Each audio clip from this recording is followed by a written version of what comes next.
Anh xin lỗi vì đã bước vào cuộc đời em với tất cả tình yêu mình có, nhưng lại không thể mang đến cho em sự bình yên mà em xứng đáng hơn bất kỳ ai.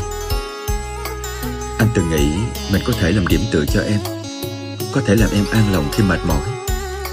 Nhưng càng cố gắng, anh lại càng khiến trái tim em thêm nhiều vết xước. Anh luôn sợ em phải chịu nhiều tổn thương, cả về thể xác lẫn tinh thần. Nhưng cuối cùng, người mang đến sự tổn thương ấy lại chính là anh. Vậy nên anh chọn cách rời khỏi cuộc đời em.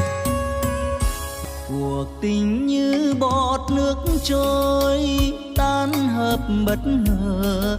Người già đi hững hờ nên đành lỡ hẹn thề. Rượu tình yêu nâng chén ly bôi, uống cạn cho sâu